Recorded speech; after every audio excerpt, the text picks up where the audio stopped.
What if I told you that every time you sit down with your morning coffee and write out a to-do list, you are fundamentally making a claim about the nature of the universe? Oh, wow. I mean, that's a terrifying thought when you frame it like that. Right, because what if I told you that the anxiety you feel when when you don't cross everything off that list isn't just some productivity issue, but a profound philosophical misunderstanding of reality itself? Yeah, we think of our daily planners as just these practical tools. We rarely stop to consider the massive invisible metaphysical assumptions just like hiding right there in the bullet points. Exactly. Yeah. So, welcome to the deep dive. Usually, when we talk about taking a diagnostic test, there's this expectation of, well, absolute clinical precision. You go to a clinic, they draw some blood, the printout shows a jagged little line of numbers, and the doctor just points and says, there it is, your cholesterol is high. Right. It's binary. It's super clean. Yeah, and it's comforting too. We desperately like things to be visible. We do. I mean, we want our problems categorized, right? We want a baseline to measure our progress against so we know exactly where we stand. But today, we are stepping into the world of fundamental philosophy, and suddenly that pristine diagnostic lab is turned completely upside down. We're looking at a test not for your health, but for your reality. Yeah, and I think it's important to be clear right up front to you listening to this. This isn't just an abstract history lesson. No, absolutely not. We aren't just going to throw big words around in a dusty library. We are laying out a stack of incredibly dense, historically massive texts to set up a collision. And this collision serves as a diagnostic test for how you experience reality, how you tackle your goals, and, well, how you view your own life every single morning. And to do that, we are bringing two absolute titans to the table. On one side, representing 19th century German idealism, we have Georg Wilhelm Friedrich Hegel. The heavyweight. Oh, absolutely. We are specifically looking at his towering, famously impenetrable works, The Phenomenology of Spirit and The Science of Logic. Just like lifting those books is a workout. It really is, yeah. Sure. And on the other side of the table, separated by 6 centuries and half the globe, we have 13th century Japanese Zen Buddhism. Specifically, the teachings of Dōgen encapsulated in his absolute masterpiece, the Shubukenzu. So our mission today is to explore a fundamental philosophical fault line between these two worldviews. Right. And the core fault line, the deepest division between these two thinkers, can be stated simply, even though the implications are going to completely rewire how you think. Here it is. For Hegel, reality becomes meaningful through time.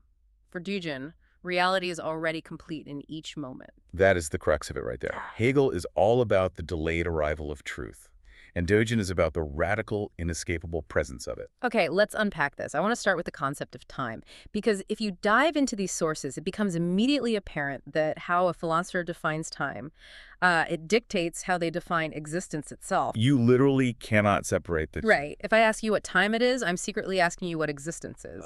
Precisely. So let's look at Hegel first, particularly his writings on world history and his science of logic. Because for Hegel, time is never just a passive backdrop. What do you mean by passive backdrop? Well, think about how we usually conceive of time, like an empty container or a blank stage, and events are just the actors that happen to walk onto it. Oh, right. Like time is just the room that history happens in. Exactly. Right. But Hegel says absolutely not. Time is not a container. For Hegel, time is the engine of truth. He explicitly states that time contains the determination of the negative, or in his original German, die Bestimmung des Negativen. Die Bestimmung des Negativen. Okay, the determination of the negative. You have to help me out here because that sounds incredibly heavy and abstract. It is dense, yeah. What does the determination of the negative actually look like in practice? Like, how does negativity drive time? Think of it as a built-in dissatisfaction within the universe itself. It means that consciousness, and indeed the entire universe, unfolds historically because it is constantly negating what it currently is. So it's like the universe is always dissatisfied with the status quo. Yes. Truth isn't a static object that is just handed to you on a silver platter. Right. It emerges through a grueling, dynamic, often really painful process of becoming, which Hegel calls Werden. Becoming. Werden. So it's an active, relentless verb. It's not a state. Exactly. In the phenomenology of spirit, Hegel views spirit or Geist, which we can think of as the collective human consciousness, or the fundamental rational structure of reality, as something that absolutely cannot stand still. It's restless. Deeply restless. It demands its right to evolve. So it moves from a state of raw, unformed potential faces an opposite or a contradiction, negates that limitation, and then arrives at a higher truth. Therefore, for Hegel, truth is exclusively what becomes true over time. So if I'm trying to visualize this, for Hegel, is time like a conveyor belt moving us toward a finished product? Like we are raw materials being assembled in a factory, and the ultimate truth is the shiny new car rolling off the end of the line. That's a great way to look at it. But wait, hold on. If truth only arrives later, at the end of the assembly line, doesn't that mean right now in this exact second we are always living in a state of untruth? Or at least like incompleteness? That is a brilliant way to frame it, and you've hit on the exact tension inherent in Hegelian philosophy. Yeah. Yes, absolutely. Wow. The present moment for Hegel is inherently incomplete. It is merely a stepping stone. In his framework, spirit is essentially the result of its own activity. Right. Its activity is to transcend its immediate state, to negate it, and to return to itself in a richer, more developed form. So the pain of the present is just fuel. Yes, literally fuel. The struggles, the suffering, the seemingly meaningless events of today are the raw material that the engine of truth is actively processing. Oh, yeah. You are in a constant state of verdant, of becoming. Meaning is deferred. It is something you are building towards, not something you fully possess right now. Okay, so if I'd adopt a Hegelian mindset, I am just a work in progress. The real me or the true meaning of my life is always hovering somewhere out there in the future. Always just out of reach. Yeah. I can see how perfectly that maps onto our modern obsession with progress. I mean, think about it. If you're listening to this, how often do you say to yourself, once I get that promotion, then I'll be successful? Or once I find the right partner, then my life will really start. Exactly. We treat the present moment like a waiting room. We treat it as an obstacle to be overcome. We are constantly negating our present to reach a promised future. That is deeply, deeply Hegelian. But let's bring in our other titan, because Dōgen reads this whole conveyor belt concept, this idea of deferred meaning, and he just absolutely dismantles it, doesn't he? He completely shatters it, and he does so most famously in a profound fascicle of the Shibujinzo called Uji, which translates to being time. Yes, Uji. This is where the source text gets so wild. Dōgen argues that time does not simply fly away. It doesn't flow linearly from the past through the present to the future. What's fascinating here is that Dōgen completely erases the distinction between the observer, the object, and the flow of time. He states that every single being is time. Wait, is time? Yes. The pine tree is time. The bamboo is time. Right. And he doesn't just stick to lovely nature metaphors either. He says a three-headed, eight-armed demon is time. A golden Buddha is time. That imagery is incredibly deliberate on his part. But hold on, you're going to have to explain that to me. I can sort of wrap my head around a pine tree being time because, I can see a tree grow in age. Sure. But a three-headed demon, a demon is a myth. A Buddha is a state of enlightenment. How can a physical plant, a mythological nightmare, and a spiritual state all just be time? It's a great question. Are we talking about time as a physical property like in physics or more of a psychological state? That is exactly the right question to ask because it forces us out of our Western scientific definition of time. Okay. For Dōgen, time is not the tick-tock of a clock. Yeah. Time is the absolute, specific manifestation of whatever is occurring in this exact instance. Oh, I see. The pine tree isn't existing inside of time. Its very existence, its sap, its needles, its immediate presence, that is the manifestation of time itself. So the tree is the clock. More than that, the tree is the time and the mythological demon. If you are experiencing fear, if that imagery is present in your mind, that specific manifestation of reality is time. Wow. Each moment is not a single fleeting point on a historical timeline that vanishes the second it arrives. Each moment is absolute, it is complete, and it encompasses all of existence. So there isn't a timeline at all. Dōgen explicitly warns against the common view that time merely passes by. He says, if time only passes by, there would be gaps. Right. But because beings are time, and there are no gaps in beings, there are no gaps in time. The time of the mountain is the mountain. The time of the ocean is the ocean. Okay, I want to make sure I really understand the mechanics of this because it's so counter to how we are raised. To push back against the Hegelian conveyor belt. Yeah, let's contrast them. For Dōgen, you aren't the raw material waiting to be turned into a finished product. You are the entire factory, the raw material, and the finished product, all simultaneously existing in this exact millisecond. That is a perfect summation. Yes. If we connect this to the bigger picture of this first clash, Hegel says meaning arrives later, at the end of the historical logical process. Dōgen says meaning is already fully here, right now, completely independent of whatever happened yesterday or what might happen tomorrow. Which is a completely different way to wake up in the morning. I mean, think about it. If I'm Hegelian, I wake up, I look at my to-do list, and I immediately feel the weight of the future. You feel that lack. Yes. Right. I have to become something today to justify my existence. I am in a state of lack. But if I'm aligned with Dōgen, I wake up, and the simple biological act of opening my eyes is already the complete manifestation of the universe. You don't have to do anything to earn your reality. Right. And that profound difference in how they view time, whether it's a mechanism of delay or a state of immediate completion, it seamlessly pushes us into our next major question. It does, because Because if time is fundamentally different for both thinkers, what happens when we experience friction within that time? What happens when we face conflict or paradox?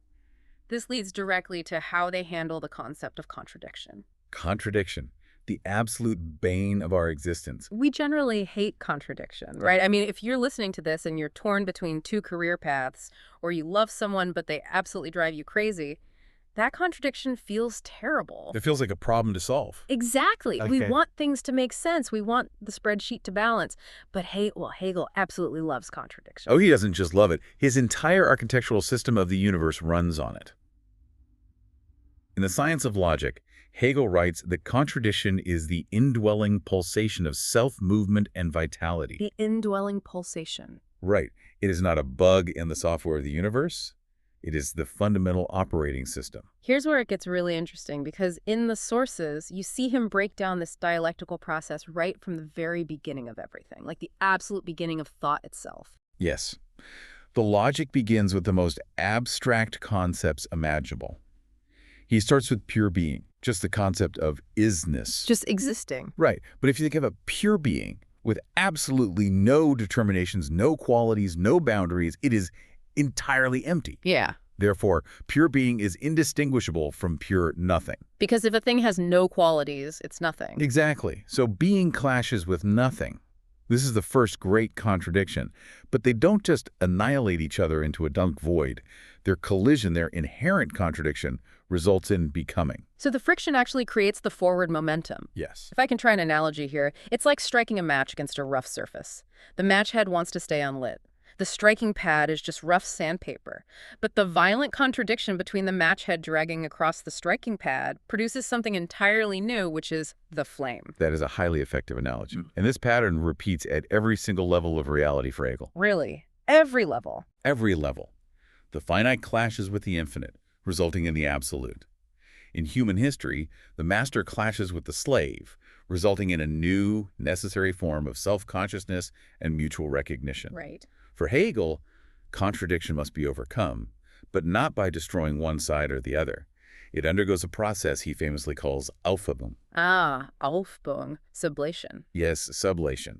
It is a notoriously difficult German word to translate into English because it contains seemingly contradictory meanings within itself. How so? It simultaneously means to cancel, to preserve, and to elevate. Wait, how can you cancel something and preserve it at the same time? That sounds like a riddle. Give me a real-world example of how I would experience Aufhebung in my own life. Okay, think about how a child views their parents. When you are very young, your parents are infallible gods. They know everything. That is the first thesis. Right. Then, as a teenager, you discover they are flawed. They make mistakes. They are hypocrites. This is the antithesis, the contradiction. You rebel against them. Clash. Exactly.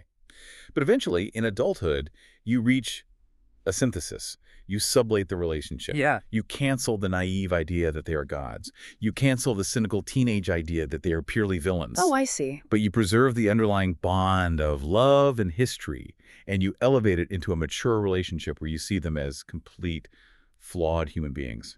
That is Aufhebung. That is incredibly clarifying. So when the contradiction is sublated, the conflict is technically resolved, but the essential, hard-won truths of both opposing sides are preserved and elevated into a new, higher synthesis. Precisely. To Hegel, contradiction is productive friction. It might be incredibly painful. I mean, teenage rebellion is painful, but it is doing vital work. It is getting us somewhere. Okay, so Hegel treats a contradiction like an incredibly complex math problem that absolutely must be solved in order to advance to the next grade. Yes. But Dōgen seems to treat a contradiction not like a math problem to solve, but like a room you just have to sit inside. That is a profound distinction. where Hegel demands resolution, where contradiction is merely a temporary, painful stage toward ultimate unity. Dōgen outright rejects the need for resolution altogether. Let's look at the Schutzbekenzie again, specifically fascicles like Zenki, which means total function. The logic of Zen, as Dōgen presents it, sounds like absolute nonsense if you are wearing your Hegelian glasses. Oh, complete nonsense to a Hegelian. Yeah, he says things like life is death. Samsara, which is the agonizing cycle of worldly suffering, is nirvana, the ultimate liberation. Practice is enlightenment. To a Hegelian, those statements are just the raw materials. They're the beginning of a dialectic that desperately needs to be sublated. But to Dōgen, they're the final word. They are not contradictions waiting to be solved. They are realities to inhabit. and the sources give us this incredible analogy from Dōgen about a boat. Let me see if I can get this right, because it explains the mechanism of how this works. He says when you are sailing on a boat, you look around and the boat makes you a passenger. Without the boat, you're just a person swimming, so the boat defines you. But at the exact same time, by you being there, sailing it, you are making the boat a boat. Exactly. Without you, it's just floating wood. The boat makes you, and you make the boat. It is a complete, mutually sustaining reality in that exact moment. And he applies this exact same logic to life and death. How? Well, life does not become death. That is a Hegelian way of thinking. That life is a thesis that eventually negates into death. Right. Dōgen says no. Life is a complete reality, fully encompassing the entire universe in its moment. Death is a complete reality, fully encompassing the entire universe in its moment. But wait, life and death are biological opposites. How do they not hinder each other? If I am alive, I am actively not dead. Dōgen writes that they do not hinder each other. In his Japanese phrasing, shoshuashi o keigesezu, life does not obstruct death. They aren't in a struggle for dominance. He uses the analogy of firewood and ash to explain this. All right, the firewood analogy. Break that down for us. We usually think that firewood burns and becomes ash. It is a linear progression. Firewood is the past, ash is the future. Like the conveyor belt again. Exactly. But Dōgen says that firewood has its own absolute state of firewood. It has its own before and its own after, completely contained within the state of being firewood. Okay. Ash has its own absolute state of ash, with its own before and after. Ash does not used to be firewood. When it is ash, it is fully, totally ash. When it is firewood, it is fully, totally firewood. It's so counterintuitive because our brains are literally wired to see a linear progression where one thing ends and another begins, where things conflict and eventually resolve. But Dōgen is saying, no, look at the firewood. It's fully firewood. Stop trying to mathematically prove how it turns into ash to justify its existence. This raises an incredibly important question about how we live our daily lives. If we apply this to the struggles we face, the internal contradictions we all harbor.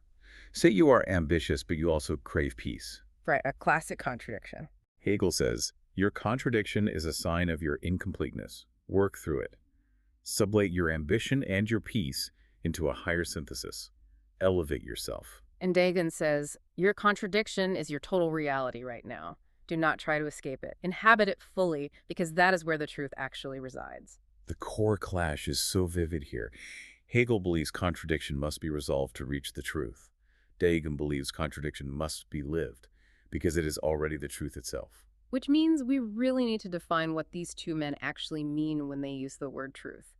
Because if Hegel seeks to resolve contradiction to find truth, and Dōgen seeks to just live inside the contradiction as truth, their actual definitions of the end goal couldn't possibly be further apart. You are absolutely right. The definition of truth is our next major point of collision. For Hegel, truth is concept. For Dōgen, truth is practice. Let's start with Hegel's ambition, because when you read The Science of Logic, his ambition is nothing short of breathtaking. It borders on megalomania. It is arguably the most ambitious philosophical project in Western history. For Hegel, philosophy culminates in what he calls absolute knowing. Absolute knowing. Yes, truth is inherently conceptual. It is systematic, and it is totalizable. When you say totalizable, you mean you can wrap your mind around it. You can build a theoretical framework that actually catches the whole universe in its net. There are no loose ends. Precisely. To know the truth is to have successfully thought through the entire historical and logical process of the spirit. It is to grasp the whole. Wow. Truth isn't an isolated fact. Knowing that the sky is blue isn't truth for Hegel. Truth is the entire interconnected system of relations. Hegel famously writes that the true is the whole. You arrive at truth by thinking. the intellect is the ultimate vehicle for completion. So it's an intellectual marathon. You are conceptually mapping out the entire universe, and when the map is finally finished and perfectly aligned with reality, boom, you have truth. You completed the jigsaw puzzle. Yes, truth is intellectual completion. But for Dōgen, you absolutely cannot just sit in an armchair and think your way to truth. It's not a conceptual map. In fact, thinking about truth might be the very thing keeping you from it. Dōgen is deeply, fundamentally suspicious of the idea that truth is something you can possess purely in the intellect. He introduces the concept of the oneness of practice and realization. In Japanese, this is shushutu. The oneness of practice and realization, shushutu. I want to emphasize this because it fundamentally changes how we think about self-improvement or spirituality or even like going to the gym. How so? Well, usually we think of practice as the painful workout and realization as the trophy. You practice the piano for 10 grueling years, that's the practice, so you can play a Mozart concerto perfectly on stage, and that's the realization. There are two different things separated by time. But Dōgen explicitly warns against this instrumental view of practice. He says that thinking practice and realization are separate is a heretical view. Heretical. He doesn't mince words. He does not. For Dōgen, sitting in meditation or zazen is not a means to an end. It is not a tool you use to get enlightenment somewhere down the road. Okay, I have to push back here. You have to explain the mechanics of that. Sure. Because if I go to a Zen monastery and I sit on a meditation cushion and my posture is terrible and my knees hurt and I'm secretly worrying about my taxes and what I'm going to eat for dinner, am I really manifesting ultimate truth just because I'm sitting there? How does the physical act equal enlightenment if my mind is a mess? Because Dōgen shifts the locus of truth from the conceptual mind to the embodied reality. The physical embodied act of sitting is the realization itself, because you are physically enacting the posture of a Buddha. So it's about the action, not the mental state. You are stepping out of the stream of trying to achieve something. The moment you assume the posture, you are dropping the Hegelian project of becoming. Oh. You aren't trying to negate your current state, you are just sitting. Truth is not something you understand conceptually, it is something you do with your body. So if I'm trying to figure out the truth of the universe, Hegel tells me to read a massive stack of books, analyze the entire history of human civilization, resolve every logical contradiction, and build a flawless mental concept. Yes, exactly. And Dōgen tells me to go sit on a round cushion, cross my legs, straighten my spine, and just breathe. And in the purely physical act of doing that, the truth is entirely present. Yes, because for Dōgen, truth only exists when enacted. If it is merely a concept floating in your head, even if it is a perfectly logical, brilliant concept, it is a ghost. It lacks the vitality of being time. Right. Hegel believes you arrive at truth by thinking. Dōgen believes truth is an embodied activity. Okay, let's unpack this a little more, because I can hear you, the listener, wondering if truth is physical and enacted for Dōgen, but theoretical and conceptual for Hegel. How does this affect how they view the actual physical world around us? That's a huge shift. The trees, the cities, the laws of physics, the economy. Can the universe actually be neatly packaged into a theory? This brings us to a crucial divergence. Totality versus irreducibility. And this is where we see the absolute confidence of Hegel's project. He's a confident guy. Oh, extremely. Hegel attempts a radical systematization of reality. For him, nothing, absolutely nothing escapes the system. Art, religion, history, nature, politics, family dynamics, everything is integrated into the unfolding of spirit. It's the ultimate theory of everything. We use that phrase a lot in physics today, but Hegel was trying to do it for literal existence. It really was. Hegel's metaphysics is built on the premise that the world is ultimately rational and intelligible. Reality is fully recoverable in thought. Recoverable in thought. Yes. There is a famous Hegelian maxim from his Elements of the Philosophy of Right. He says, what is rational is real, and what is real is rational. To Hegel, the universe is not a chaotic mess of random phenomena. It is the logical structure of spirit externalizing itself into nature and history, and then slowly coming to know itself through human consciousness. So there are no accidents. Therefore, the totality of the world can, eventually, be comprehended by the mind. Okay, but I have to push back again. Isn't there an immense arrogance in that? Some would definitely say so. The idea that human logic, our little ape brains that evolved to throw rocks and gather berries, can neatly package the infinite universe into a logical theory? Doesn't something always escape the system? What do you mean? Like the sheer texture of a leaf, the unpredictable wild emotion of a crowd at a concert, the taste of salt. Can you really reduce all of that vivid, chaotic reality to a logical dialectic? Dōgen would agree with your pushback entirely. He presents a world that is fundamentally different from Hegel's neatly totalizable system. Dōgen introduces the concept of Genjikon, which translates roughly to the already present koan, or the actualization of reality. Now, a koan in traditional Zen is usually thought of as an unsolvable riddle, right? Like, what is the sound of one hand clapping? It's a trick to break your logical mind. Right, but Dōgen reframes the very idea of a koan. For him, a koan isn't a tricky psychological puzzle assigned by a Zen master. The entire world is the koan. The world itself. Reality itself is the already present truth. It is not a puzzle to solve. It is an encounter to be lived. Here's where it gets really interesting. Let's look at the source text for his essay on the painted rice cake gabi. This is one of my absolute favorite parts of his philosophy because it plays with language so beautifully. It's a brilliant piece of writing. There's an old traditional saying in Zen, a painted rice cake does not satisfy hunger. It's a metaphor. It usually means that studying texts or intellectualizing about enlightenment isn't the real thing. You have to experience it. Right. The painting of the cake is fake, but the physical edible rice cake is real. It's a very standard warning against intellectualizing. But Dōgen, in his characteristic brilliance, turns this metaphor entirely on its head. Yes. He writes this essay and says, if you think a painted rice cake can't satisfy hunger, you fundamentally misunderstand reality. He argues that the painting of the rice cake, the concept of the rice cake, the physical edible rice cake itself, they are all absolutely real and irreducible in their own right. You can't say the physical world is more real than the conceptual world or vice versa. They don't reduce into each other. What's fascinating here is the mechanics of why he says that. Dōgen is violently protecting the infinite particularity of the world. Infinite particularity. Yeah, for Hegel, the particular things in the world, a specific tree, a specific person, a specific painting, are ultimately just transient moments in the grand, sweeping, universal movement of spirit. Yeah. They are subsumed into the totality. They're just data points. Yes. But for Dōgen, the world remains inexhaustible. A painting of a rice cake is a complete, total reality of a painted rice cake. It isn't a failed version of a real cake. Right. You cannot fully explain the world with a grand theory. You can only encounter it in its breathtaking, unsummarizable detail. So Hegel believes reality can be comprehended. He wants to build the ultimate, highly detailed map of the universe. And Dōgen believes reality must be encountered.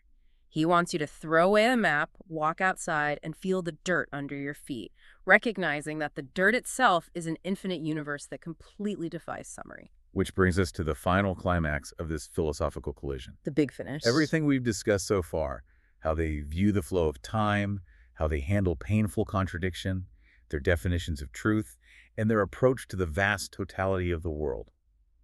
All of this funnels into one ultimate question. Which is? Is there a grand destination? We are talking about teleology versus radical immediacy. Let's define teleology for our listeners to make sure we are on the same page. Right. Teleology is the philosophical idea that things have an end goal, a purpose, or a final destination they are developing toward. Right. It comes from the Greek telos, meaning end or purpose. An acorn's teleology has become an oak tree. A seed's teleology has become a flower. And Hegel is the absolute king of teleology. He is the undisputed monarch of it. For Hegel, history has a definitive direction. Spirit is developing toward ultimate freedom and absolute self-knowledge. So it's all going somewhere. The entire chaotic, bloody, beautiful, terrifying mess of human history is ultimately justified because it is marching toward this teleological culmination. So the end gives meaning to the beginning. The struggles of history, the brutal wars, the rise and fall of empires, and even like the personal tragedies in our own private lives. They only make sense when viewed from the finish line. Yes. Meaning is retroactively constructed. You look back at your life and say, all of that suffering, that terrible breakup, that job loss was all necessary to get me to this point of enlightenment or success. Yes. Hegel has a famous metaphor for this. He says, the owl of Minerva begins its flight only with the falling of the dusk. The owl of Minerva. Minerva is the goddess of wisdom. He is saying that understanding only comes at the end of the day, at the end of an era, when you can look back and retroactively make sense of the historical process. But Dōgen completely rejects this. If we use a metaphor to explain the mechanics here, Hegel views life like a massive, epic novel. The painful, confusing middle chapters are entirely justified by the glorious, satisfying resolution in the final chapter. Right. But Dōgen views life like a piece of music. You don't listen to a symphony just to get to the final chord. If the point of music was just to reach the end, the best conductors would just play the last note really fast and go home. That is exactly right. The point of the music is the playing of it in the present moment. Dōgen destroys teleology. If practice and realization are one, if every being is time, if contradictions are lived rather than resolved, then there simply cannot be a final state to reach. There is no end that justifies the present suffering or effort. Each moment is not a stepping stone to a better future. Each moment is the entirety of existence. Yes. You aren't meditating to become a Buddha in 10 years. You are a Buddha right now, in the act of meditating. Meaning is immediate, not deferred. This is the radical immediacy of Zen. There is no historical march toward freedom, because absolute freedom is available right now in the exact geometry of how you hold your hands during Zazen. There is nowhere else to get to. So what does this all mean? We've journeyed through time, contradiction, truth, the physical world, and teleology. What is the deepest difference between these two giants? If we distill everything from these dense, massive texts into a single fault line, it is this. Hegel defines philosophy as the system of reality. The system. Yes. He is fundamentally asking, what is the structure of reality? He wants to build the architecture of the universe in thought. While Dōgen dissolves philosophy into the practice of existence, he isn't asking about structure. He is asking, how are you living this exact moment? Exactly. Let's crystallize this entire deep dive into one final formulation for you, the listener, to hold on to long after this audio ends. Okay, let's hear it. For Hegel, reality becomes meaningful through time. For Dōgen, reality is already complete in each moment. And here is why this matters to you. This is an abstract theory. This is the diagnostic test we warned you about at the start of the show. If Hegel is right, your life is inherently unfinished. Completely unfinished. Your meaning lies ahead of you. In your goals, your next promotion, your 5-year plan, your personal growth journey. You are a work in progress, and your present friction, your current anxiety, is just the engine pushing you forward. But if Dōgen is right, absolutely nothing is missing. Your meaning is happening right now, whether you are succeeding at your grand goals, failing miserably, or just standing at the kitchen sink doing the dishes. Wow. The physical act of washing the dish is the complete, absolute manifestation of the cosmos. So the real question is, do you live toward completion or from completion? I want to leave you with a provocative thought to mull over, something that builds on this collision. Look at our modern society. Okay. Our relentless hustle culture, our obsession with productivity hacks, self-optimization, and becoming our best selves. Ultimately, isn't this just a corrupted, exhausted version of Hegelian thinking? We are culturally programmed to be Hegelians, without even knowing who he is. Exactly. We are constantly deferring our happiness to a future synthesis that never quite arrives. We are always on the conveyor belt, hoping the next promotion is the one that makes us feel complete. We are living for the dusk, waiting for the owl of Minerva to fly. Yeah. So what if adapting just a fraction of Dōgen's radical immediacy, treating this exact, seemingly mundane second as the absolute peak of your existence, with nowhere else to get to, what if that is the ultimate antidote to modern burnout? So the next time you look at the roadmap of your life, the diagnostic chart of where you've been and where you need to go, ask yourself if you're just staring at a painted rice cake, forgetting to actually eat the one right in front of you. Thank you for joining us on this deep dive.